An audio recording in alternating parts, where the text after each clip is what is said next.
Evening, it's day 110, and I'm actually really happy tonight because I've had a really amazing day. Um, the kind of day that doesn't come along very often. You know, when you just kind of like have the key to all your problems, and the key and the solution is actually very simple.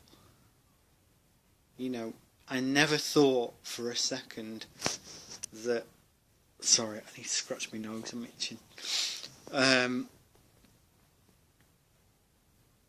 hay fever. Anyway, I never would have imagined for one second that all my issues are simply down to an acute lack of self-esteem. That's it, you know, and I've been completely open and honest with my therapist about everything. I've just been so open, and it has been really liberating because now I know exactly what to do. And I ain't going back to the way I was before. This is a new me now. You know, I can actually be happy again. You know, as I mentioned in my blog post that I posted not long ago, my main issue in terms of getting attached to people is not so much that I want to burden them with my issues. It's more a case of they seem to fill a void that I can't otherwise fill. You know, somehow they kind of assume that role and take up that particular space that is there. So when they pass away, the void returns. You know, I mean, there's kind of it's exposed again. You know, and what I have to try and do is develop enough self-esteem to not depend on anybody else to fill a void. Do you know what I mean? I have to learn to fill it in for myself. You know, I mean, it's not like I haven't got tools to do that. I have got tools to do it. I've got plenty of tools to do it. I just didn't realise the value of those tools. You know what I mean? Because I was placing a lot of my own worth and a lot of my own sort of potential in other people. You know, I was associating my worth in relation to them and not really looking at myself and getting back to basics with myself and just only focusing on competing with myself, because I'm not interested anymore in competing with anyone. I'm just not. Only me. I'm only going to compete with myself from now on. You know, and some people might, who haven't been privy to this whole journey, some people might think this is ridiculous. You know, that I've been here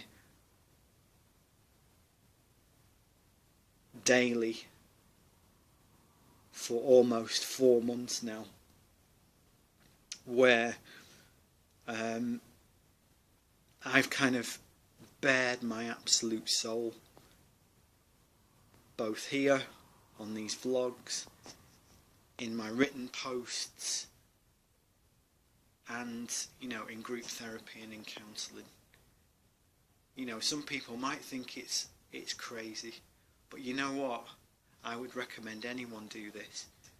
You know, if you've got any issues within yourself, you know, don't be afraid to talk about them, because this is a problem. Men especially, right, need to get better at talking about their issues, because it's the men. Although depression and anxiety still mainly affect women, right? It's on the increase in men. They're on the increase in men now, and the thing is, it's the men that take their own lives because of it. You know, and and a lot of us in this group, in this support group, Talking Saves Lives, a lot of us have been in this situation where we have felt so low that we feel that that's the only option.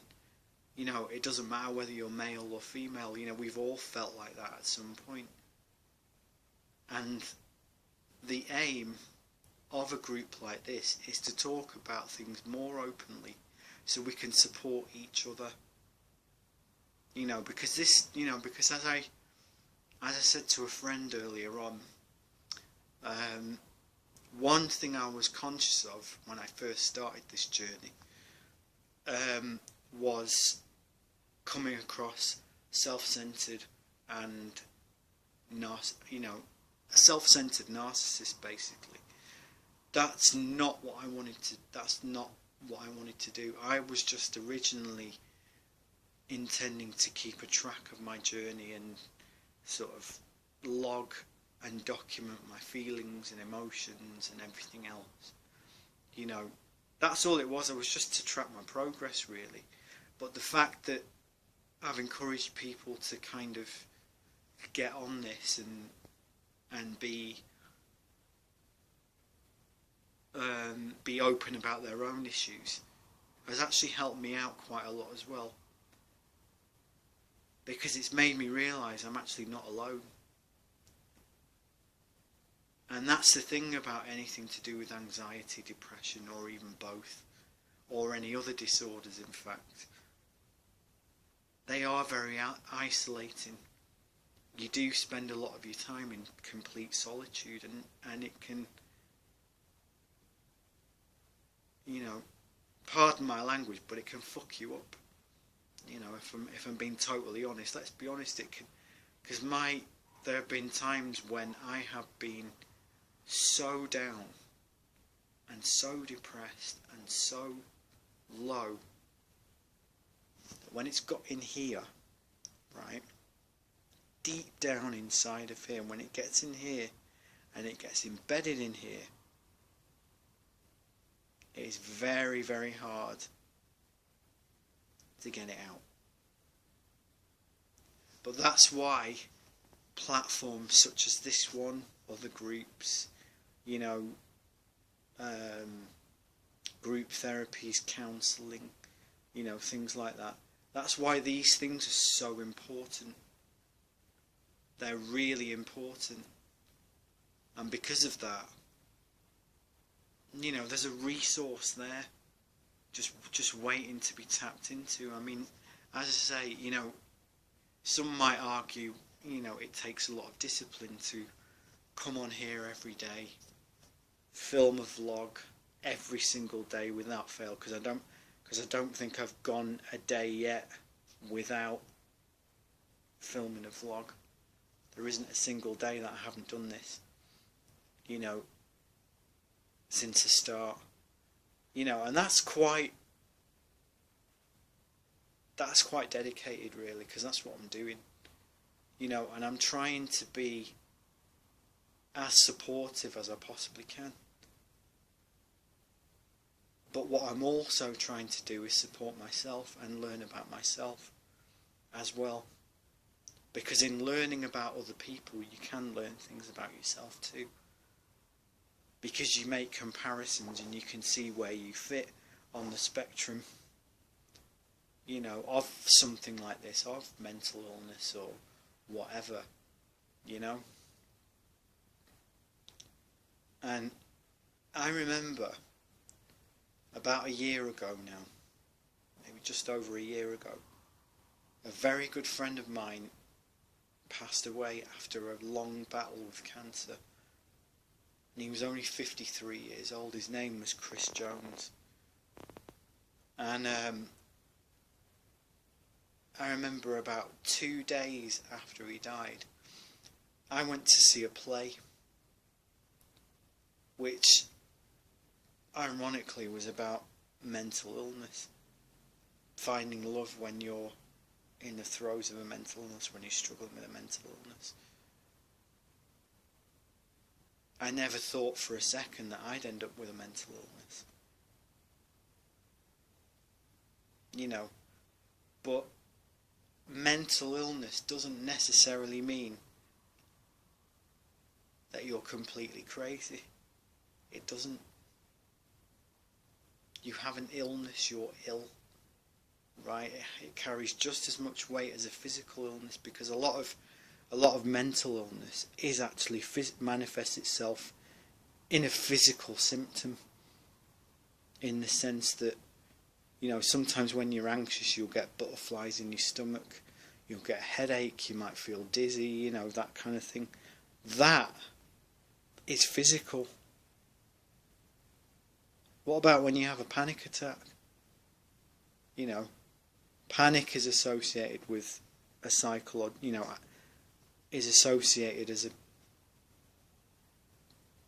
associated with a psychological disorder, right?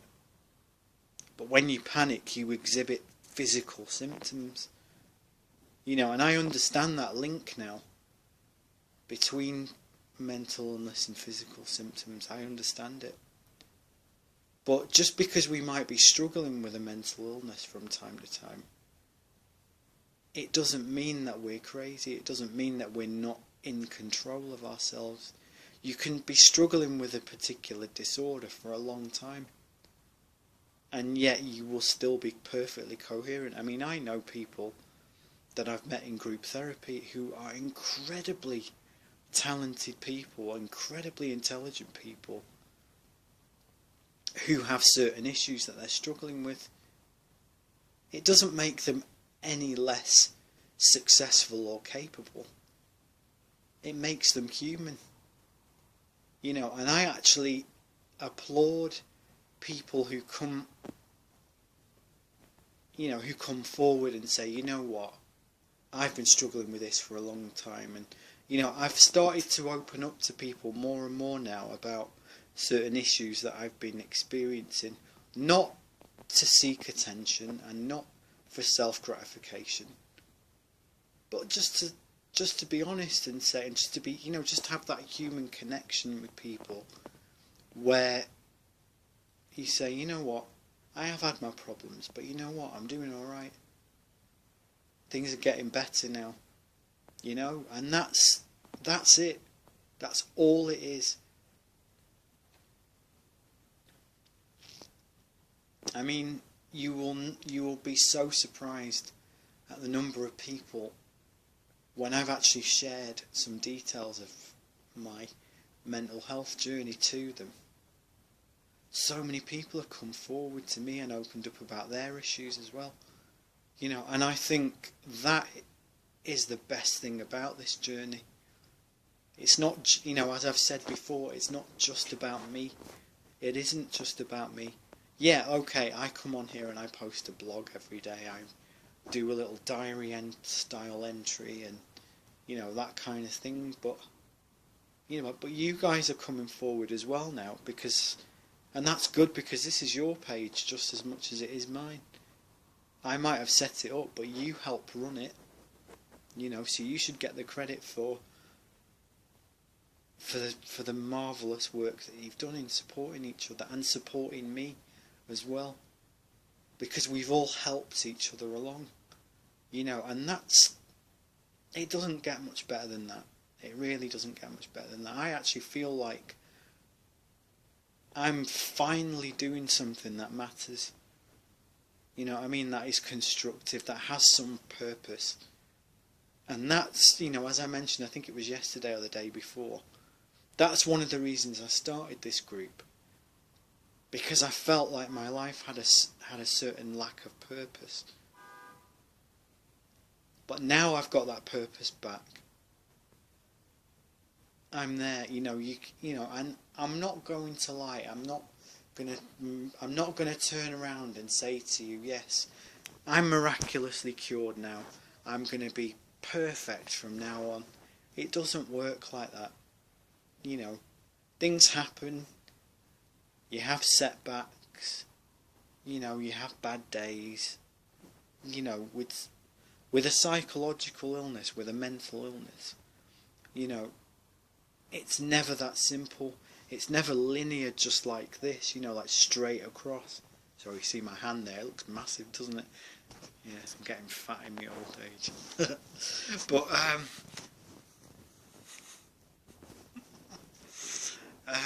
but anyway, you know, it's never linear like that. You're gonna get ups and downs and ups and downs and ups and downs. It's natural. That's life. I mean, one of the best things I ever read, I think it was on Facebook actually, there was a photo of like a heart monitor, right? And you know that kind of, that squiggly thing it does every time your heart beats. There's one of those, and it actually said above and below that particular heartbeat, if there are no ups and downs in your life, it means you are dead. You know, because that's what life is. It's about ups and downs.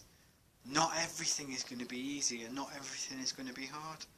You're going to get some good bits and some bad bits. That's just the way it is. If life was always totally easy, there would be no need for any of us to be here in the first place, because we wouldn't learn anything about ourselves or about each other. And that's it, you know. I mean, my mum said something to me recently. She said that, yeah, a lot of your friends might have died, but it's not your fault. There was nothing that you could have done. You tried to do things by being a good friend. You tried to help them. You tried the best you could. And that's all anybody can ask. You know, and I'm so glad that she said that, because that's given me a lot of comfort, really. You know, because I mean, I might be in my 40s, but I'm still close to my mum. You know, she's like a big sister, because she's only 58 herself. You know, she's 59 in December. So she's not even that much older than me, really.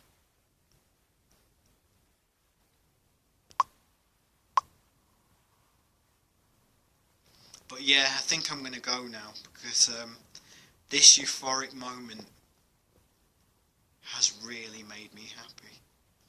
You know, I can go to bed with a big smile on my face now. So, on that note, have a good night, people. See you later. Bye.